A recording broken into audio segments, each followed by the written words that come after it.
Chapter 1. The New Neighbor. The town of Ravenshade slept under a quilt of fog that never seemed to lift. The mist clung to rooftops and trees like something alive, breathing with the pulse of the land. Pines whispered to one another in a language older than the town itself, their dark needles brushing together as if sharing secrets.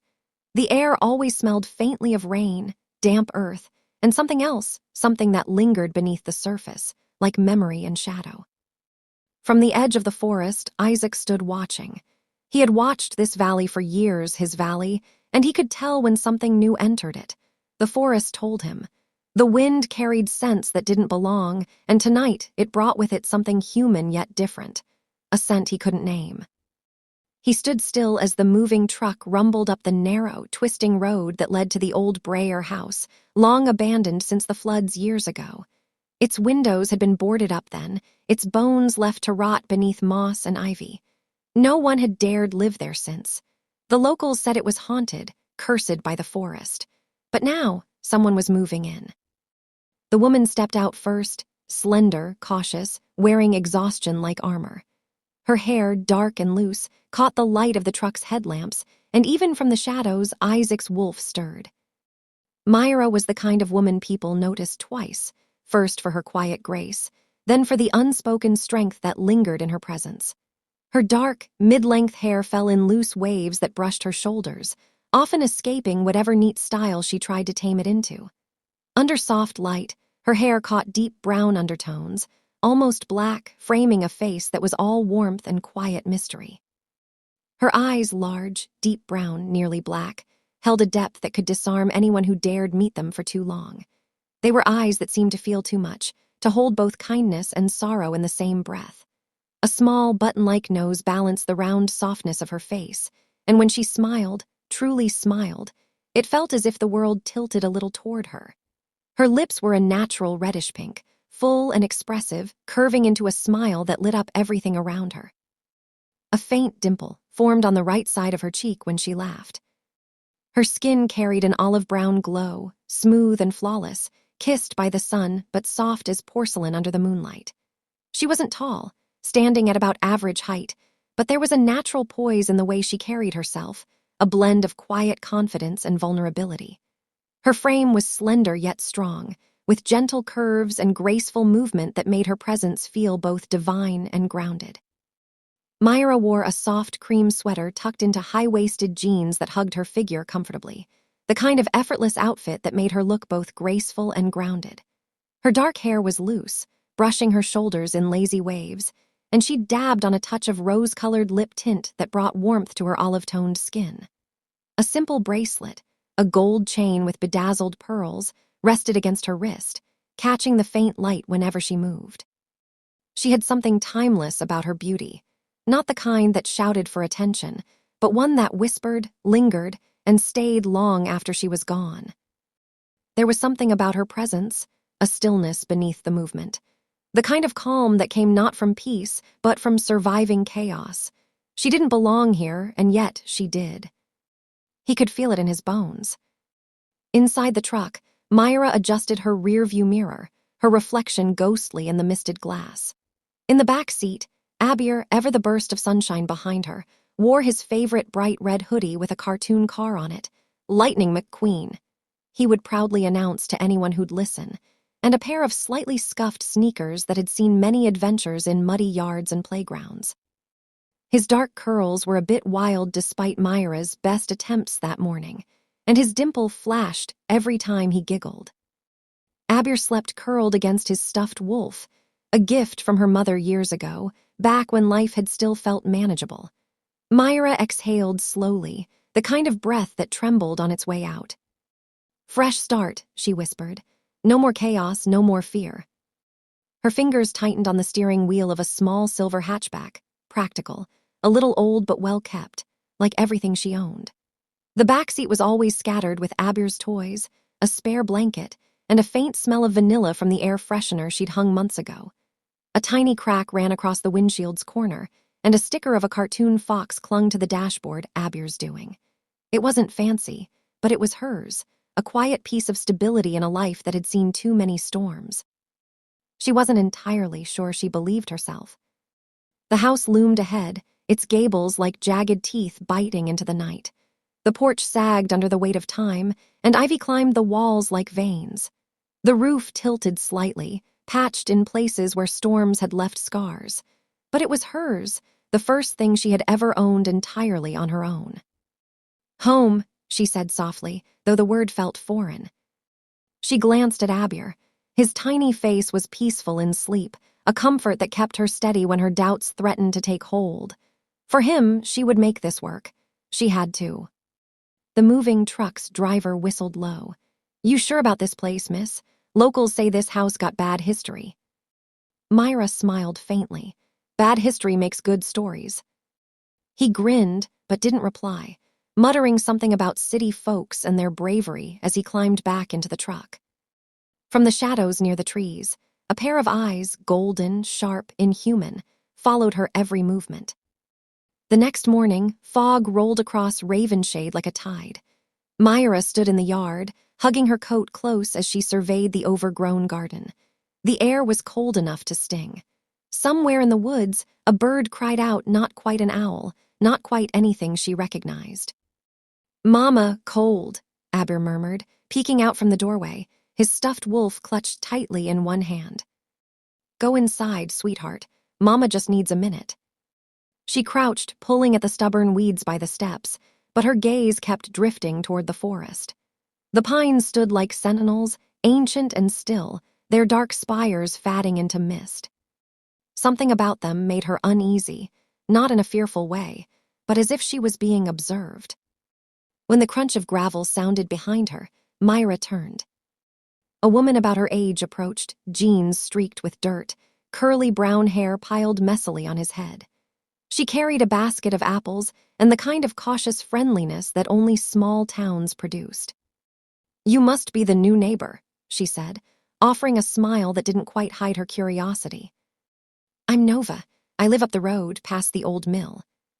"Mira," she replied, standing. "It's nice to meet you."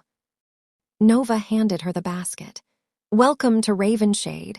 Figured you could use something sweet to balance out the mold and creaks of that house." Mira laughed, surprised. "I'll take it, thank you." Nova's eyes darted toward the forest. "You'll get used to the quiet here," she said, though her tone carried an edge. "Some nights it's too quiet, the kind that listens back." Mira frowned slightly. "Listens back?" Before Nova could answer, a figure emerged from the woods. Izek was the kind of man who carried silence like a weapon, tall, broad-shouldered, and built with the kind of strength that wasn't just seen but felt. His presence filled a room before his voice ever did, the air seeming to thicken, slow, as though the world itself bent to the weight of his existence. His skin held a faint reddish undertone beneath its pale surface, a strange, almost ethereal mix that spoke of blood and moonlight, of something not entirely human. When he moved, it was with that predatory grace, smooth, precise, unhurried, yet every step hinted at power barely restrained. Dark hair framed his face, thick and slightly tousled, falling just over his brow as though the wind itself had laid claim to it. And then there were his eyes, amber, molten gold when caught by light, like they could see through flesh into the pulse beneath. They carried both warmth and warning, the soft glow of a hearth and the burn of fire behind it. His jaw was sharp, shadowed by stubble, and his lips firm, rarely smiled, though when they did, it was disarming, like sunlight breaking through a storm. He looked older than his 19 years, not from wear, but from the gravity in his gaze. He carried the kind of maturity that came from battles fought in silence, the kind that left invisible scars. To anyone watching, he might have passed for 30, a man carved out of experience and instinct, not time. His body was sculpted from a life lived on the edge of control, muscle-defined but not exaggerated, built for speed and strength rather than show. His chest was broad, his waist narrow, every line of him honed and efficient. Even the way he stood, shoulders squared, head slightly tilted as though always listening, exuded dominance. Yet beneath the feral strength, there was a quiet steadiness, something almost gentle when he looked at Mira. "That's Izek," Nova said softly, "my brother." When his gaze met Myra's, something in her chest tightened. Recognition, inexplicable, immediate. As if she'd seen those eyes before, maybe in a dream. They held something wild, something dangerous, and yet she didn't look away. He stopped a few paces away, his voice low and rough. "Welcome to Ravenshade." Mira nodded. "Thank you." His eyes flicked to Abir, who was now peering from behind her legs. "You'll want to keep him inside at night," Izek said. "Forest's not as quiet as it looks." "Is it dangerous?" she asked. His mouth twitched. "Only if you don't listen to it." Before she could reply, he turned and walked back toward the trees, vanishing into the mist as easily as if he'd been born from it. Nova sighed. "Don't mind him, he's not much of a people person." But Mira couldn't shake the feeling that he hadn't left at all, that he was still there, somewhere just beyond sight, watching.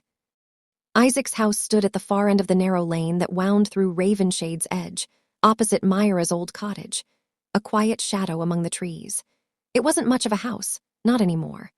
Once, it might have been a cabin, sturdy oak logs fitted by hand, its edges softened now by time, moss, and weather. The wood had darkened to a deep brownish gray, and ivy had claimed one side of the front wall, creeping around the windows like long-forgotten fingers. The cabin sat after Mrs. Warrington's prim little home, all lace curtains and wind chimes, and Nova's, where flowers still bloomed even in the frost. But beyond those, where the gravel path turned to untamed grass and the forest began to reclaim the land, that's where Izek's world began. A field of overgrown wild grass swayed between Nova's yard and his, tall enough to brush the knees of anyone walking through. It marked a kind of boundary between the tame and the wild. The first thing anyone saw of Izek's place was his truck, old, steel gray, dented in more than one place but still running like a beast, parked crookedly in front of the porch. Beside it, his motorbike gleamed like his one true indulgence, dark, powerful, and cared for with the kind of devotion most people saved for family.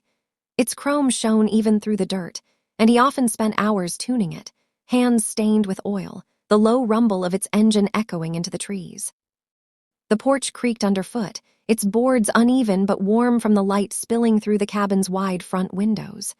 Despite the unkempt state, tools scattered near the steps, a flannel shirt thrown over a chair, boots left by the door, the place pulsed with a kind of life. The mess was his, honest, unfiltered, real. Inside, the warmth hit first, the faint scent of pine, smoke, and something earthy that was distinctly Izek. A fire usually burned in the stone hearth, casting amber light across walls lined with old books, weapons, and family memorabilia, a mixture of past and present. The furniture didn't match, a worn leather couch, a wooden table with uneven legs, an armchair patched more than once, but together it all felt lived in, steady, familiar. The clutter made sense here. Papers scattered across the table, a coffee mug half full beside a knife he'd forgotten to put away, a jacket draped over a chair. It wasn't carelessness. It was the mark of someone who came and went with purpose, someone who is careless and careful at the same time. Yet beneath all that disarray, there was a warmth that surprised anyone who stepped inside.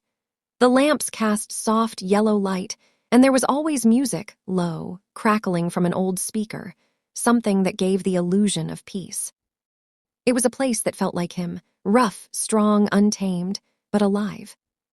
When Mira saw him outside the cabin that evening, Izek was dressed the way he always seemed to be, like the forest itself had claimed him. A dark Henley clung to his chest and shoulders, sleeves pushed up to his forearms, revealing veins that traced strength beneath pale, scarred skin. His jeans were worn, faded in places, tucked into heavy boots still dusted with dirt from the woods. A leather cord hung loosely around his neck, the faint glint of a silver new moon pendant catching the light when he moved. The fire's glow turned his skin bronze red, the shadows deepening the lines of his jaw and the hollow of his throat. He looked raw, unpolished, a creature of the wild, and yet impossibly breathtaking. That night, Ravenshade slept uneasily. Mira sat by the window after putting Abir to bed, the sound of the wind threading through the trees like whispers. Her computer sat open on the table beside her. Her work as a software analyst offered her comfort through routine. Rows of numbers, patterns, logic, things that made sense. But outside, nothing felt logical. She heard it then, faint at first. A low howl that rippled through the night. Not a dog, not entirely human either. It carried something mournful, raw. Abir stirred in his sleep, whimpering softly. Mira went to his side, brushing his hair back. "Just the wind, baby," but her own voice lacked conviction. When she returned to the window, she thought she saw movement between the trees, a shape, dark and shifting, with eyes that glowed faintly gold. Her heart leapt to her throat, but when she blinked, the shape was gone. She stepped outside before she could talk herself out of it. The fog wrapped around her ankles, cold and damp. "Hello," she called. "Is someone there?" Silence. Then a whisper of movement, leaves rustling. Something inside her, instinct, maybe, said she wasn't in danger. It was the same strange calm she'd felt when Izek spoke to her earlier. She turned slowly, and though she saw nothing, she whispered into the night, "Thank you." For what, she didn't know, for being there, for not feeling alone. In the forest, Izek stood half-hidden among the trees, chest rising and falling with restrained breath. Something inside him clawed to be closer, to guard, to claim, but he held it back with an iron will. Her scent filled the night, warmth and rain and faint traces of fear. He closed his eyes, listening to her heartbeat steady itself. "Not her," he murmured to the shadows. "Never her." His mind protested, "Mine." He silenced it. He had seen what happened when his kind got too close to someone. They broke everything they touched. Still, as he shifted and melted deeper into the forest, the echo of her whisper reached him, soft, grateful, and human. And for the first time in a long time, Izek felt something stir in the hollow where his heart used to live. By morning, Ravenshade looked almost innocent again, sunlight breaking through the mist, dew glittering on the grass. Mira stood on the porch with her coffee, watching Abir chase butterflies across the yard. Nova stopped by with bread and gossip, as she often did. "You're settling in fast," she said. "I'm trying," Mira admitted, "still getting used to all this." Nova smiled knowingly. "You mean the quiet?" "Yes, it's too loud." They laughed, but something in Nova's gaze was serious. "Ravenshade has a way of keeping secrets. Just if you hear the howls, stay inside. Don't go near the forest. Promise me." Mira hesitated. "Why?" Nova's voice dropped. "Because the forest remembers blood, and sometimes it calls it back." That night, the fog returned, thicker than before, swallowing the street lamps and mooting the world. Mira tucked Abir into bed, humming softly. The melody echoed faintly through the walls, spilling into the quiet outside. In the woods, Izek listened. The song wound through the trees like a thread of light, softening something inside him he hadn't realized was still breakable. He lifted his head toward the moon, eyes glowing in the silver light. For a moment, he let himself to the surface, to remember what it meant to feel alive. The howl that followed was long and low, threading through the mist like a promise. Inside the Breyer house, Mira paused mid-song, her breath caught.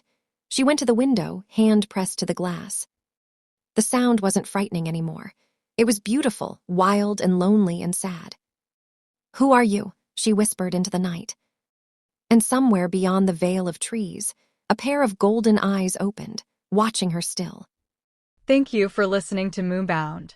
If you enjoyed this chapter, don't forget to like, subscribe, and leave a comment telling me what you think is hiding inside Ravenshade Forest. I'll see you in the next chapter.